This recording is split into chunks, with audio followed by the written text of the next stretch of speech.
وآلہ وبارک وسلم اللهم افتح علی فتوح العارفین بحکمتک وانشر علی رحمتک وذکرنی ما نسیت یا ذا الجلال والإکرام صلی اللہ تعالی علی خیر خلقہ سیدنا محمد وآلہ واصحابہ اجمعین برحمتک یا ارحم الراحمین نحمده ونصلي ونسلم على حبيبه الكريم أما بعد فأعوذ بالله من الشيطان الرجيم بسم الله الرحمن الرحيم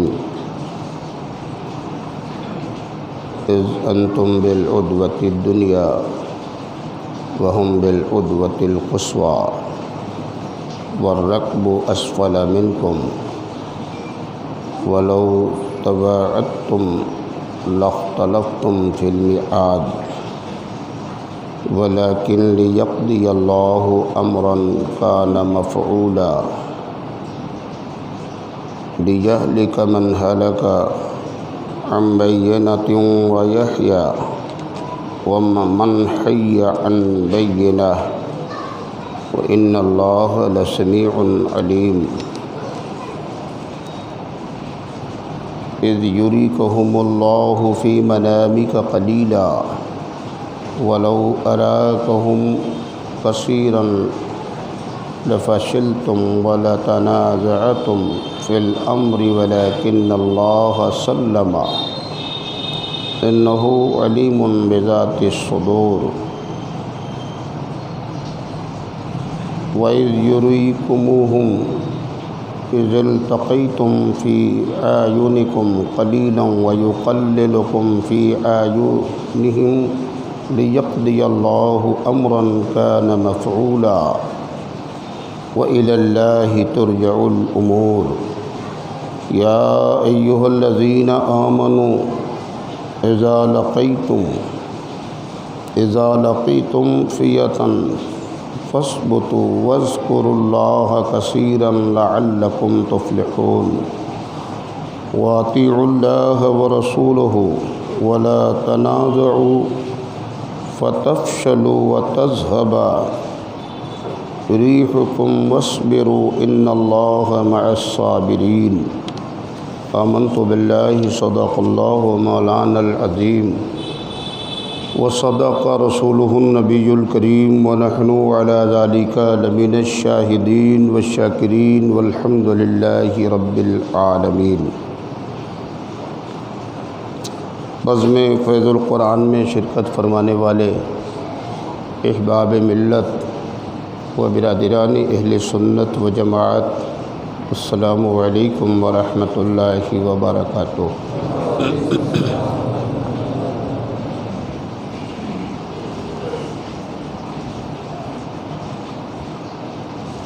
آج یوم ولادت مصطفیٰ ہے، لہذا عالم اسلام کے فرزندوں کو اور آپ جملہ فرزندان اسلام کو عید میلاد النبی کی خوشیاں مبارک ہوں، نعمتیں برکتیں مبارک ہوں۔ جی لگا کر ہم اور آپ سب سے پہلے بارگاہ رسالت میں درود و سلام کا نذرانہ پیش کریں اور سب مل کر پڑھیں اللہم صلی علی سیدنا و نبینا و مولانا محمد النبی الامی وآلہ وبارک وسلم۔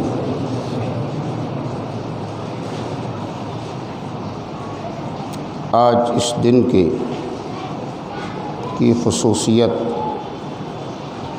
اور اس دن کی عظمت و شرافت کو نگاہ میں رکھتے ہوئے جی میں میرے بھی یہی آیا تھا کہ ولادت مصطفیٰ کا ذکر خیر ہو جائے۔ مسجد میں آنے کے بعد فرمائش بھی یہی کی گئی کہ آج کے دن کے تعلق سے میلاد مصطفیٰ کا بیان ہو، لیکن پھر دل کو تسلی یوں میں نے دے لی کہ یہ جو کچھ ہو رہا ہے بیان، یہ سب میلاد مصطفیٰ ہے، اس لیے کہ نبی کی آمد ہی کی برکت ہے کہ قرآن ملا، نبی کی آمد ہی کی برکت ہے کہ ہمیں روزہ و رمضان ملا، حج و زکوٰۃ، دیگر احکام الہی، یہاں تک کہ مذہب اسلام ملا۔ تو یہ جو بیانات چل رہے قرآن کی روشنی میں، در پردہ یہ بھی میلاد مصطفیٰ ہی ہے۔ آپ کہیں گے وہ کیسے؟ تو میں آپ کو بتانا چاہوں گا کہ اگر مصطفیٰ کا قدم نہ ہوتا، یہ قرآن نہ ہوتا، یہ زمین نہ ہوتی، یہ آسمان نہ ہوتا، یہ چاند و تارے نہ ہوتے، یہ درخت و شجر نہ ہوتے، یہ برگ و بحر نہ ہوتے، یہ خشک و تر نہ ہوتے، یہ افلاک کی بلندیاں، یہ فضائیں، یہ خلائیں، یہ چاند کی چمک، یہ تاروں کی تابشیں، یہ تمام تر چیزیں، یہاں تک کہ اگر مصطفیٰ کا قدم نہ ہوتا، جناب آدم نہ ہوتے، عیسیٰ ابن مریم نہ ہوتے، لوح و قلم نہ ہوتا، جنت و جہنم نہ ہوتا، حتیٰ کہ مصطفیٰ کا قدم نہ ہوتا، تمہارے خدا کی ربوبیت کا اظہار نہ ہوتا، یہ قدم مصطفیٰ کی برکت ہے۔ تو میلاد مصطفیٰ تو سنتے ہی چلے آ رہے ہیں آپ، نبی کا قدم ناز اس روئے گیتی پر آیا تو اللہ نے اپنا یہ پاکیزہ کلام ہمیں دے دیا، اور پھر جتنے معاملات ہوئے، خواہ وہ غزوات کی شکل میں ہوں، معجزات کی شکل میں ہوں، نبی کی دانائی کی شکل میں ہوں، نبی کی شجاعت و دلیری کی شکل میں ہوں، نبی کے اخلاق و کردار کی شکل میں ہوں، سب میلاد مصطفیٰ کا صدقہ ہے۔ تو یہ بیان جو چل رہا ہے سورہ انفال کا حصہ، آپ مسلسل کئی جمعوں سے 9واں پارہ مکمل اسی میں گزرا ہے جب سے سورہ انفال کی شروعات ہوئی، کہ اللہ نے نبی کے ساتھ اپنی مدد کا اظہار فرمایا، اور اظہار ہی نہیں کیا بلکہ نبی کی مدد کیا بھی، اور سب سے نازک دور میں اور نازک وقت میں، جب کہ کسی کو نہ امید تھی اور نہ کبھی کوئی ایسی فتح کے بارے میں سوچ سکتا تھا، ایسے گاڑھے وقت میں بھی اللہ نے نبی کی، نبی والوں کی وہ مدد کیا کہ کفار ہکا بکا رہ گئے اور اسلام کا بول بالا ہو گیا۔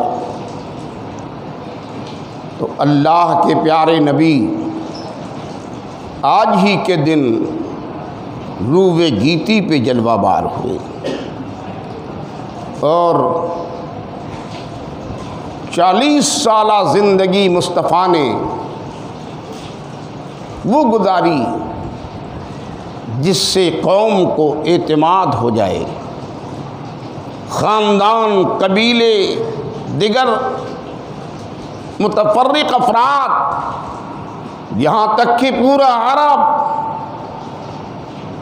اللہ کے پیارے رسول کے کردار و عمل کو، ان کی گفتار و رفتار کو، ان کے سلیقہ زندگی کو، ان کے زندگی کے نشیب و فراز کو گہری نگاہ سے دیکھتے رہے۔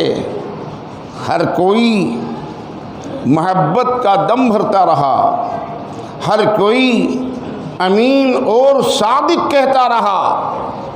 عرب کے لوگوں کو اس طرح مصطفیٰ کی ذات پر اعتماد رہا کہ اپنی امانتیں، اپنی دولتیں نبی کے قدموں میں محفوظ کرتے، امین جانتے۔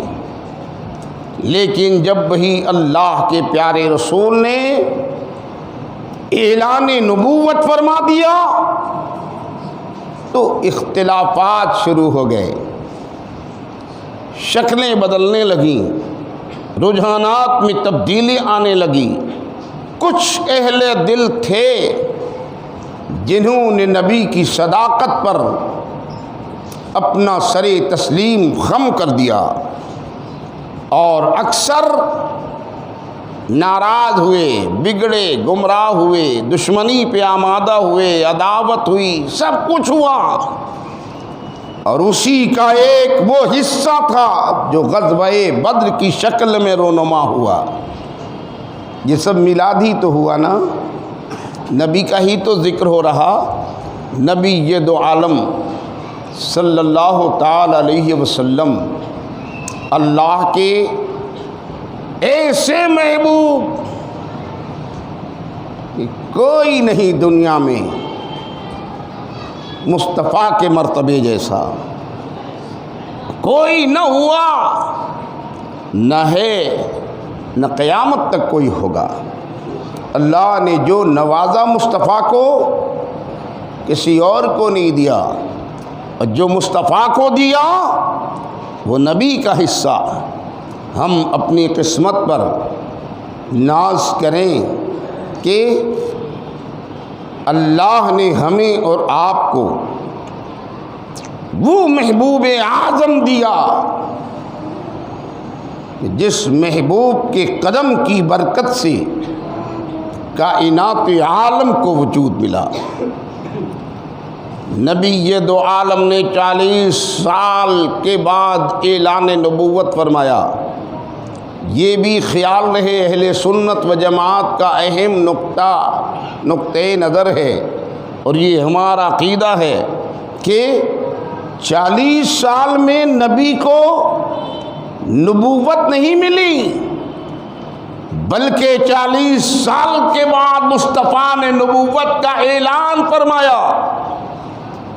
بدعقیدے لوگ کہتے ہیں کہ 40 سال میں نبوت ملی، یہ غلط، یہ جھوٹ ہے، یہ بہتان ہے۔ نبی تو ازلی ہیں، میرے پیغمبر خود اعلان فرماتے ہیں کنت نبی و آدم بین الماء والطین۔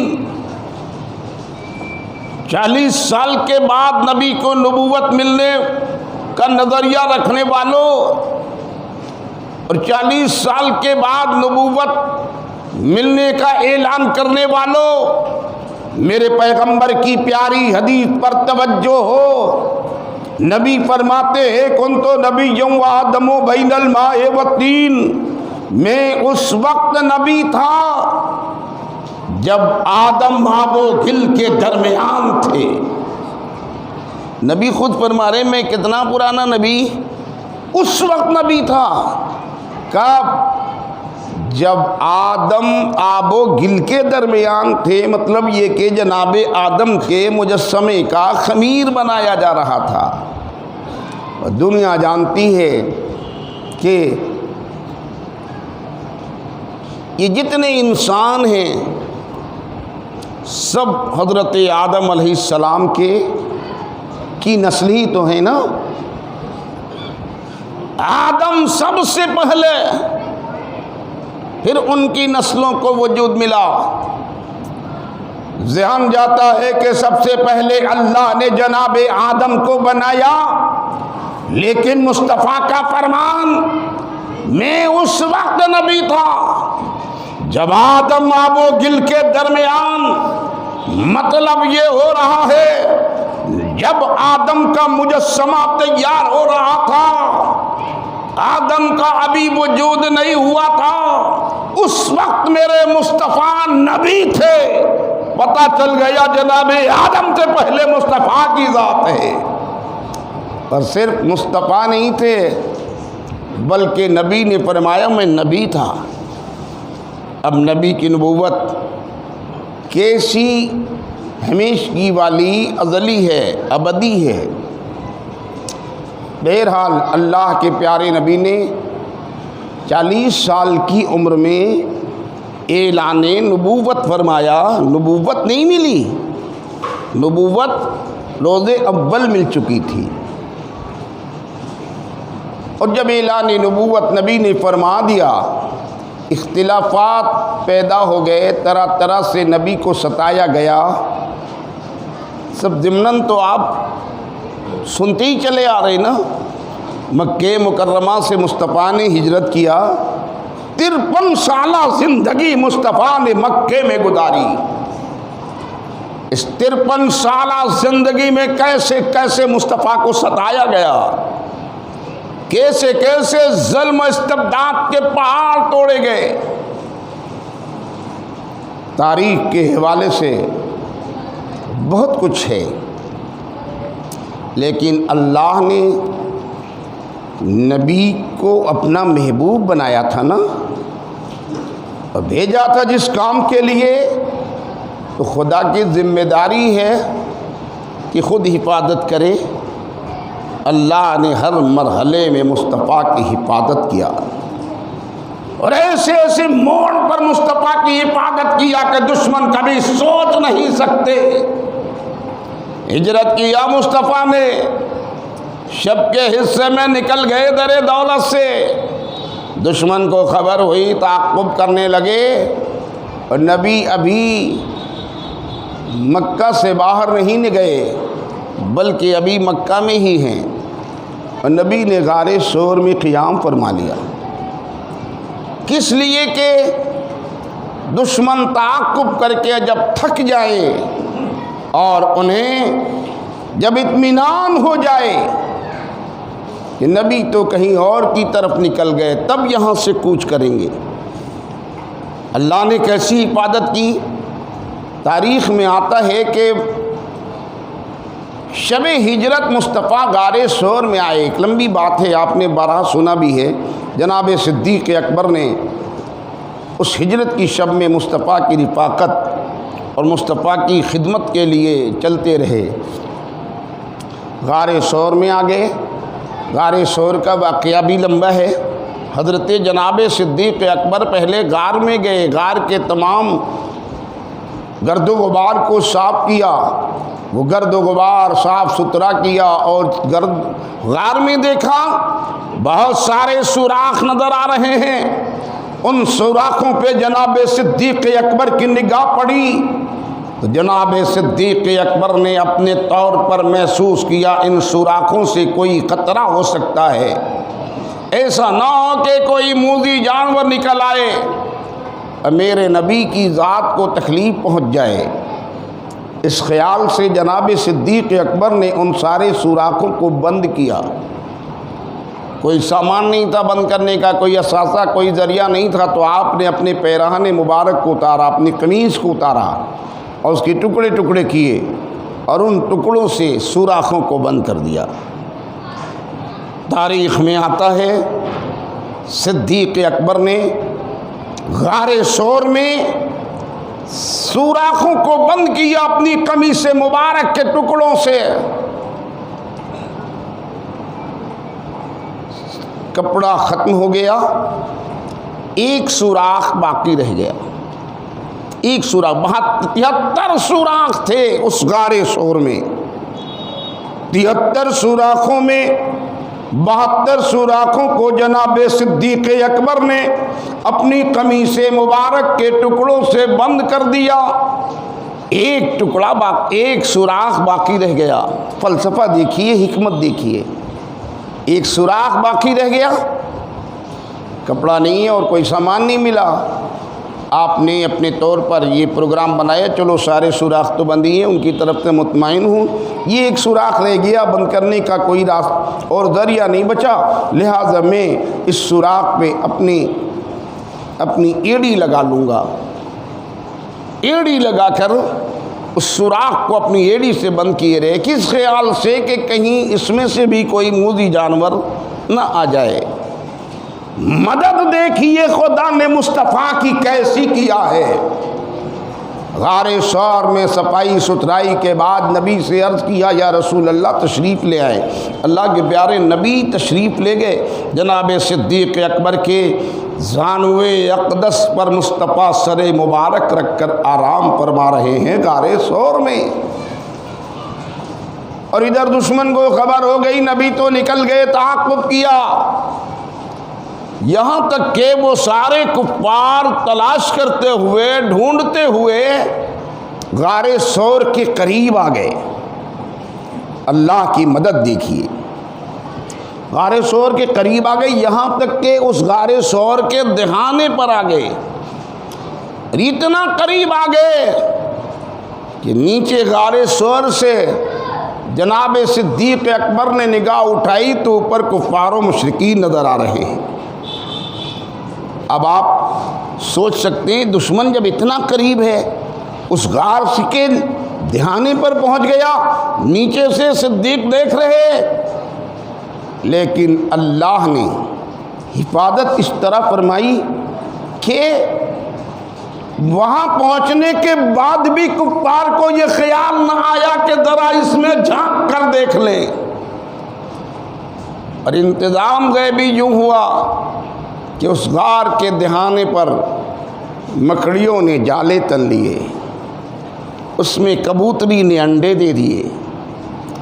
یہ وہ منظر تھا کہ دیکھنے کے بعد کسی کا خیال بھی نہیں جائے گا، جہاں جالے لگے ہوں، جہاں کبوتری نے انڈے دے رکھے ہوں، وہاں بھلا کوئی کیسے جائے گا؟ یہ جالوں کا لگنا، یہ کبوتری کا انڈا دینا، یہ غیبی انتظام تھا مصطفیٰ کی، خدا نے حفاظت یوں کیا۔ پہنچے دشمن ضرور، حالات کو دیکھ کر ذہن بدل گیا، آگے کو بڑھ گئے، اور نبی اسی میں محفوظ رہے۔ جناب صدیق اکبر مایوس ہو کر عرض کرتے ہیں یا رسول اللہ دشمن تو سر پہ کھڑے ہیں۔ نبی نے ارشاد فرمایا صدیق مایوس نہ ہو، خدا ہمارے ساتھ ہے، خدا ہمارے ساتھ ہے۔ ہوا ایسا ہی، آگے چلے گئے، اور یہاں تک کہ تعاقب میں عاجز اور قاصر رہ گئے۔ اللہ کے نبی نے پھر بعد میں وہاں سے سفر شروع کر دیا، مدینے کو آ گئے۔ سوراخ جن سوراخوں کو صدیق نے بند کیا تھا وہ 72 تھے، 73ویں پر ایڑی لگائی تھی، اور اس 73ویں پر جو ایڑی لگائی تو اس میں کوئی اور نہیں بلکہ نبی کا کوئی عاشق زار رہتا تھا۔ ایک سانپ، ایک افعی سانپ 1000 برس سے اس سوراخ میں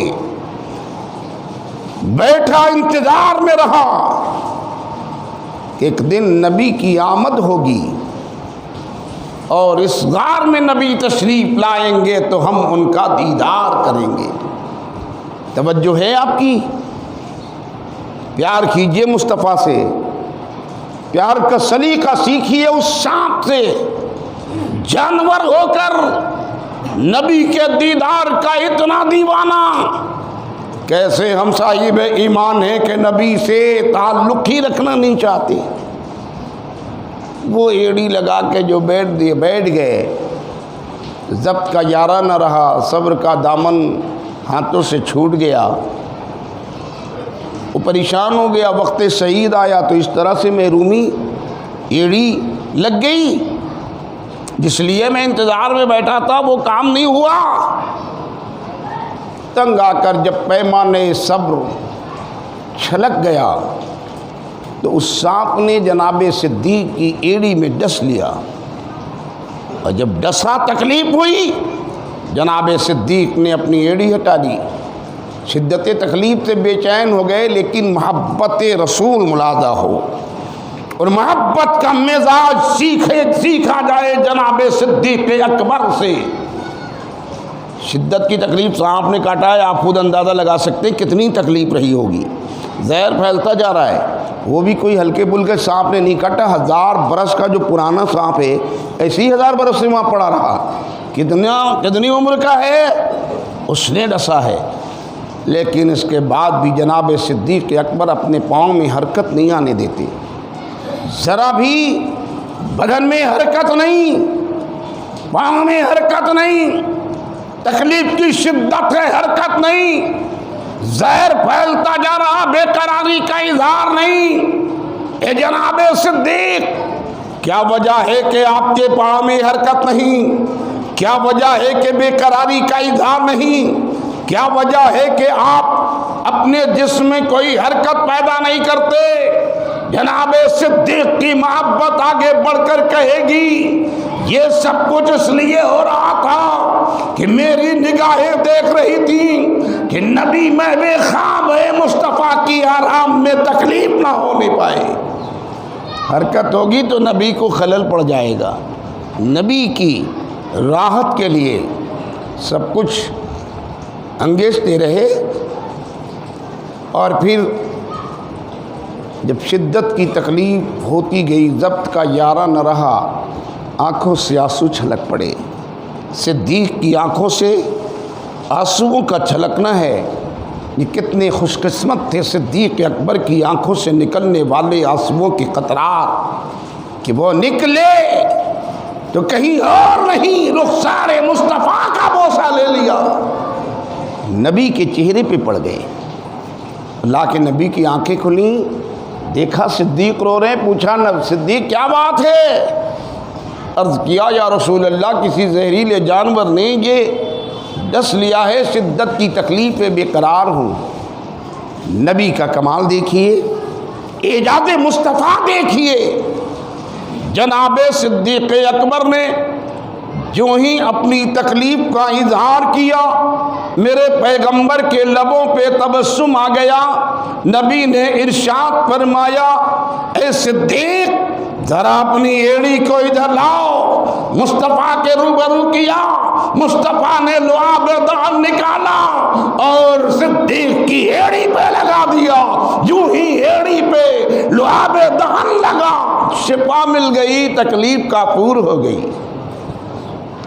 یہ نبی کے لعاب کا فیض ہے اور یہ نبی کا اعجاز ہے۔ لیکن ہوا کیسے؟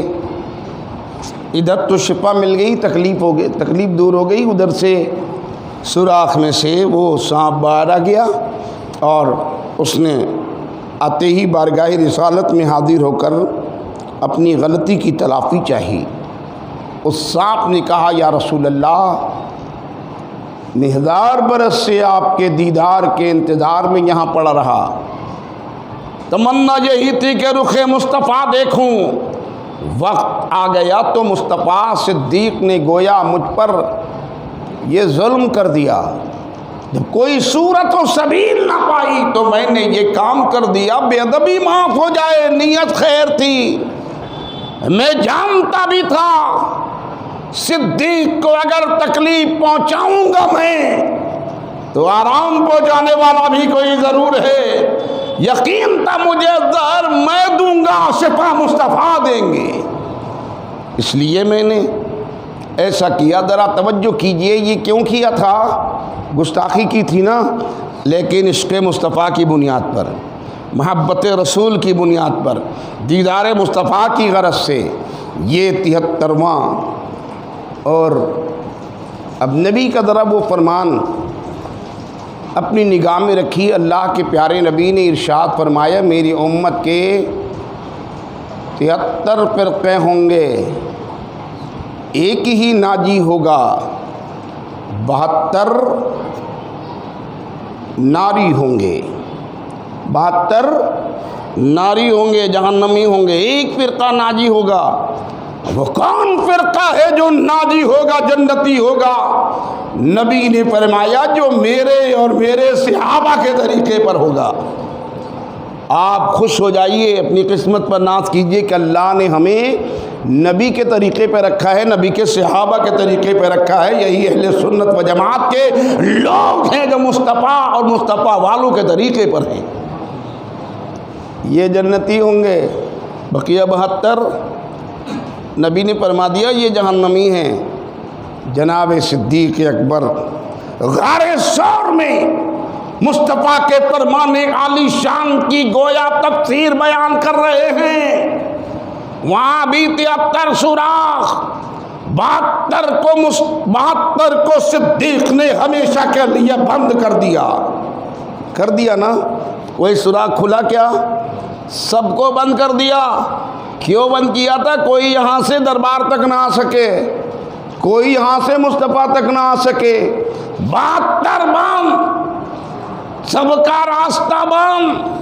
گویا جناب صدیق اکبر غار ثور میں سوراخوں کو نہیں بند کر رہے، حقیقت میں وہ بدعقیدوں کے دروازوں کو بند کر رہے اور رہتی دنیا کو بتا رہے، اے 72 فرقے والوں، تمہارے بدعقیدگی کے دروازوں کو ہم نے اس طرح سے بند کر دیا ہے کہ کبھی اس دروازے سے کوئی مصطفیٰ تک پہنچ ہی نہیں سکتا، اور جو نبی تک نہیں پہنچے گا وہ کب جنت میں جائے گا؟ جنت میں تو وہی جائے گا جس کا دروازہ کھلا ہو، جو نبی تک پہنچے، گرچہ گستاخ ہو، گرچہ مجرم ہو، گرچہ خطا کار ہو، گرچہ بے عمل ہو، لیکن عشق مصطفیٰ کی بنیاد پر بخشا جائے گا۔ یہ 73واں مجرم ہے نا، ہمیشہ کے لیے بند نہیں ہوا، وہ دروازہ کھل گیا۔ یہی 73واں وہ دروازہ ہے جو جناب صدیق اکبر نے کھول رکھا ہے اور دنیا والوں کو بتا دیا ہے۔ یہی وہ 73واں ہے جسے اہل سنت و جماعت کہتے ہیں۔ ہم مجرم ضرور ہیں، خطا کار ضرور ہیں، لیکن نبی کے غدار نہیں ہیں، نبی کے وفادار ہیں۔ وفاداری، محبت یقیناً رنگ لائے گی، اور اللہ جرائم کو ہمارے معاف کر دے گا نبی کے طفیل، اور ہم سب کو مصطفیٰ کے قدم میں جگہ ملے گی۔ تو یہ سب اللہ کی مدد ہوتی رہی، انہی مدد کا ذکر اس میں بھی ہے جو آپ سنتے چلے آ رہے ہیں۔ یہ میلاد مصطفیٰ ہے۔ رب نے ارشاد فرمایا، اس سے پہلے کی باتیں آپ نے سنی ہیں کہ اللہ نے فرما دیا کہ جان لو جو کچھ غنیمت لو تو اس کا 5واں حصہ خاص اللہ اور رسول و قرابت والوں اور یتیموں اور محتاجوں اور مسافروں کا ہے۔ اگر تم ایمان لائے ہو اللہ پر اور اس پر جو ہم نے اپنے بندے پر فیصلے کے دن اتارا، فیصلے کا دن یوم الفرقان، وہی غزوہ بدر مراد وہی ہے، اس دن جو اتارا وہ قرآن پر اگر ایمان رکھتے ہو تو یہ کرنا ہے۔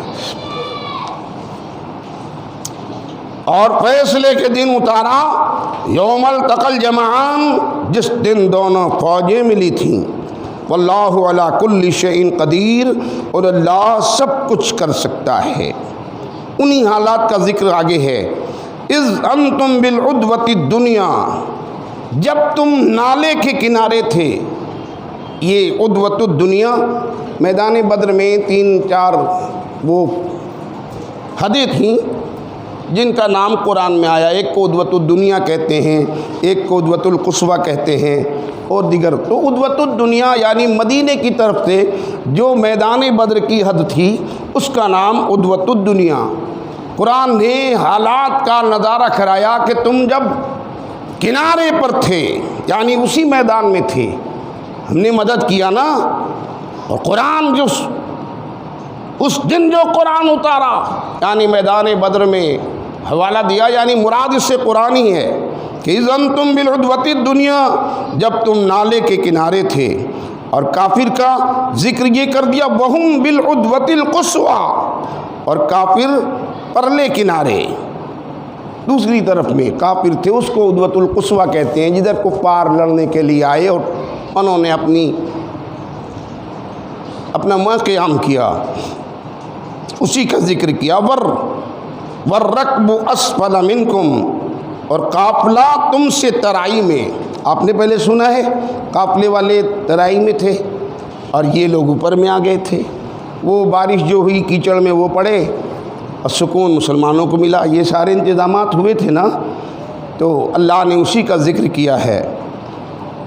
وَلَوْ تَوَعَدْتُمْ لَاخْتَلَفْتُمْ فِي الْمِيعَادِ، اور اگر تم آپس میں کوئی وعدہ کرتے تو ضرور وقت پر برابر نہ پہنچتے۔ یہ بھی اللہ تعالیٰ نے مسلمانوں کو حوصلہ دیا اور آپسی وعدے کرنے کے بعد بھی ایسے حالات اگر وہ دیکھتے تو اپنے وعدے سے مکر سکتے تھے. یعنی ہم کمزور ہیں، نیتیں، فوج نہیں، اسلحہ نہیں، حالات حرب و ضرب نہیں، کوئی چیز نہیں، لڑیں گے کیسے؟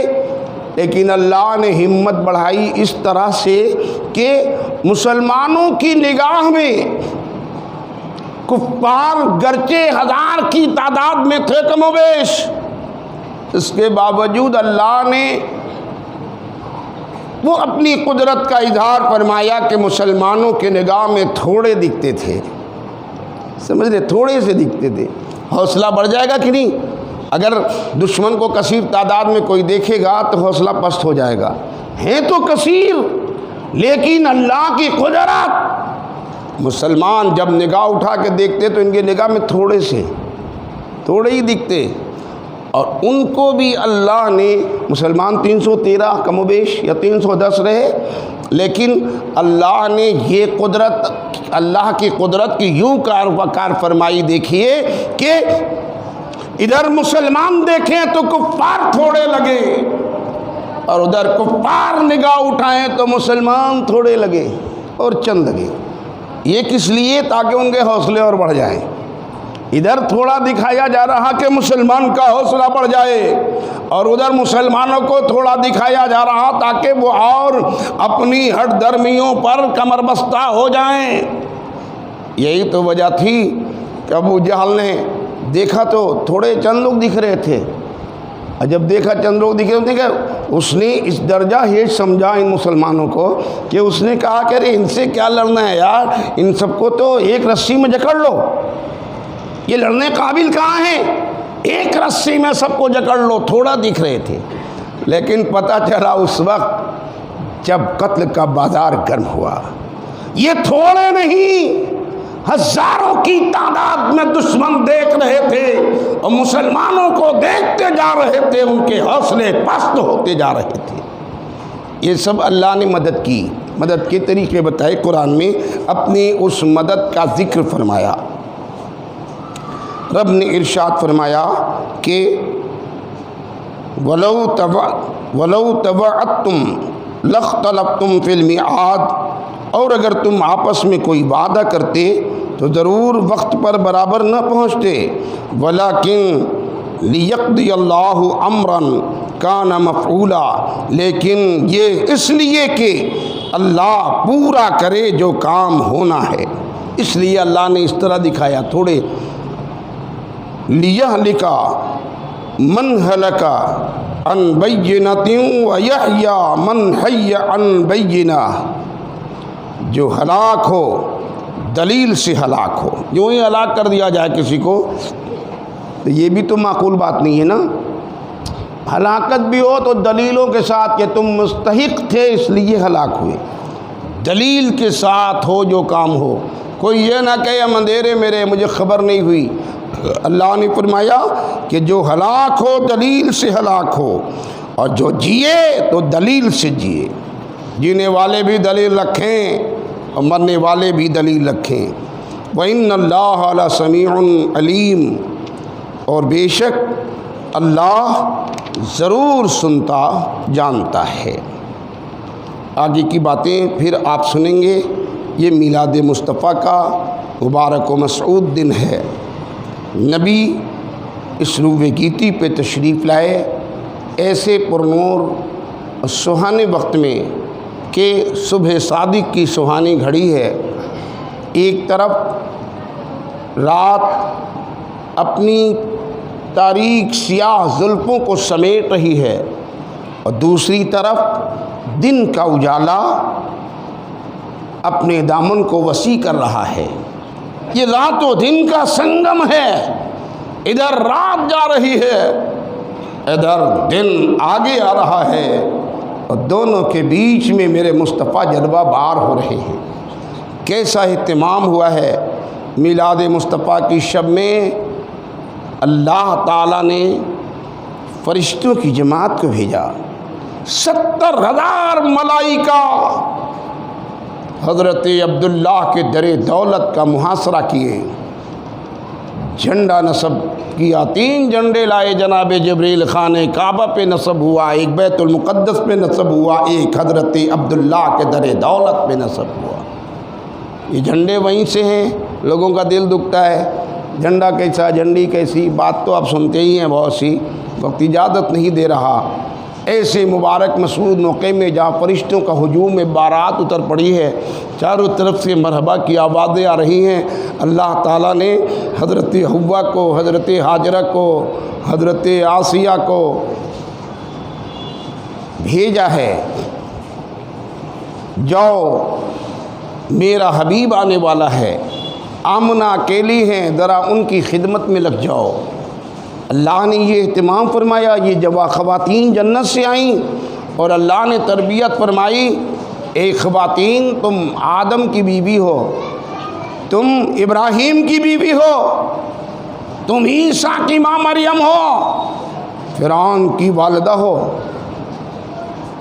تم جب جاؤ گی آمنہ کے لیے اجنبیہ ہوگی، حضرت آمنہ پوچھیں گی کہ تم لوگ کون ہو، تم یہ نہ کہنا کہ ہم آدم کی بیوی ہیں، ہم ابراہیم کے بیوے ہیں، ہم عیسیٰ کی ماں ہیں، یہ نہ کہنا، بلکہ جب آمنہ پوچھیں کہ تم کون ہو تو تم سب کا جواب ایک ہونا چاہیے، آنے والے اس خدا کے حبیب کی ہم سب خدمتگار بن کر آئے ہیں، یہ مصطفیٰ کا مقام ہے۔